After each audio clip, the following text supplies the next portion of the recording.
these people were drunk and they were very provocative. One of them asked me in Munyankole how I could end up marrying a traitor of Uganda as if I'd never saw Munyankole to marry. Yesterday, the group that came to raid our home was a different group. They were so many, heavily armed, drunk, and they looked the same and spoke one language. They broke into the gate, the lower gate. Our askari was in a different corner, so he saw them and he called me.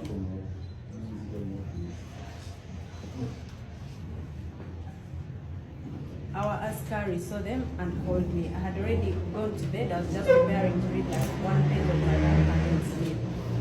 The askari called me and said, "These men are many, and they are coming in this time." So, in the moment, I got out of the bed, switched off the bed light, then tried to walk out of the bedroom and lock it, looking for a place to hide. But then I realized that was a wise thing to do. I opened the bedroom again, went in, opened the balcony room to make a video of at least some evidence of these people were coming in. I just shot a small snippet thing because already they had ladders and they were climbing to our veranda. So when I shot that, I locked the veranda door again, went in, sent the video to our son Solomon, and I asked him to let people know that we were under attack. Then I called our other son, who is also my brother-in-law, Dax, and I told him, it's finished. These people are coming in, definitely. So I walked out of the room, locked the door, and then went down the stairs. When I reached the stairs and looked in the window, there was this big group of men. Every window had like 10 men in it. And they said, "Open the door." They said it in Munyankole. I replied in Munyankole and said I was not going to open. So I passed the stairs, went to the general bathroom, locked the door, and called our neighbor, one of our neighbors. And I said, "We'll have a problem here, let everybody know." Then I came out of the room. When I came out of the room, they were already coming into the sitting room. They had finished breaking everything. There were so many, very many. They went to all directions of the house.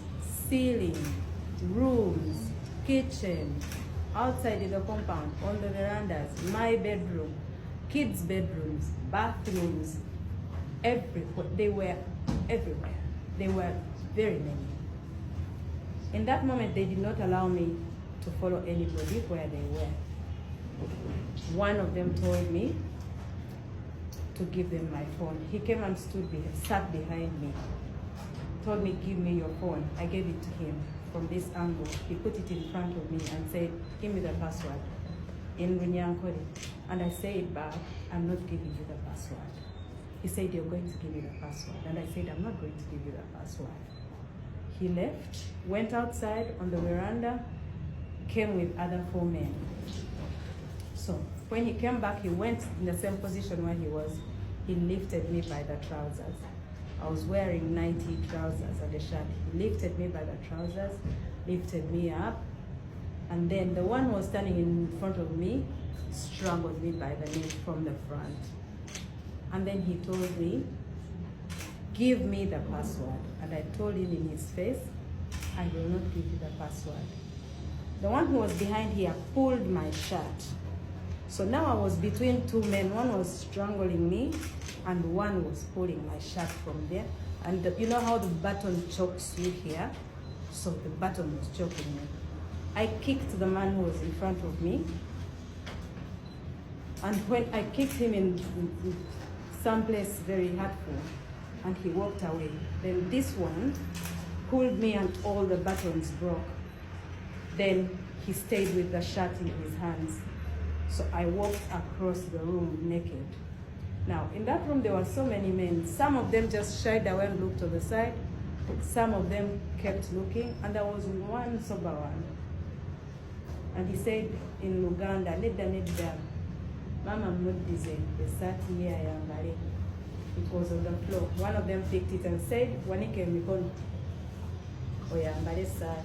And I said, no, give me the shirt, I'll dress myself up. He gave it to me. In that moment, the other guy who took my phone and who had my shirt who tore my shirt in the beginning, came back and held me by my hair. It was plaited like this last night. He held me by my hair and pushed me all the way up to a pole across in the sitting room. And I hit my lip. And then he told me, bring the password. I said again, there's no password for you. Then he pulled me down on the floor and they sat on me. I felt as if 4 bodies sat on me. There was someone I think was overseeing everything. He told them, what's happening here? Leave her. Then they went.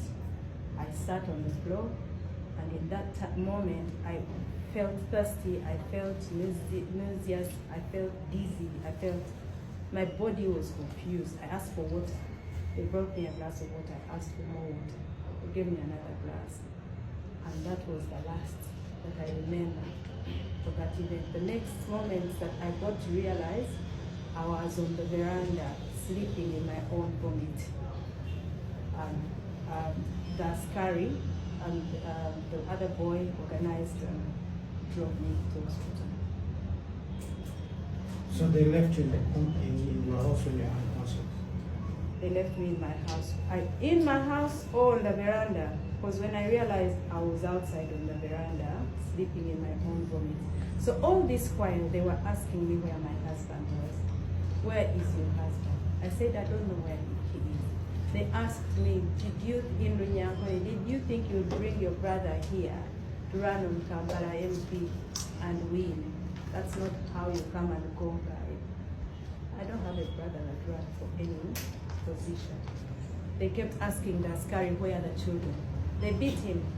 Beat him here on the face. He has another cut on the head. They asked him where the children, he said he didn't know. They asked him where the basement was. Where is the basement? He said, I'm new here. I don't know if there is even a basement here. So they collected everything. Phones, laptops, electricity, chargers, AirPods, anything electrical. They took away our camera system. They went to the ceiling, picked it, broke everything down, left us in the dark, and went. Do you think this man could have been sent by General Motors? General Motors has given my husband an ultimatum of 48 hours. Sometime 3 days ago now. Okay, it's past 48 hours. And he told him to come out of the latrine if that's where he was hiding. Then he said, I am looking for you, and when I find you, I'll treat you the way they treat, was it rebels? Was it outlaws? Yes, outlaws.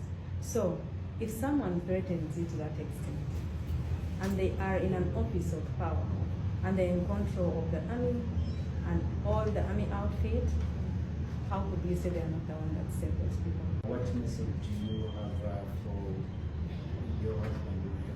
Wherever he is, he should just do his thing. He shouldn't worry about me. As soon as the doctor says I am good to go, I'm going back to our home. Relax. I am going to be fine. I shouldn't be the reason you leave. You're hiding. You should come at your own timing and when you feel safe. Otherwise, I'm okay.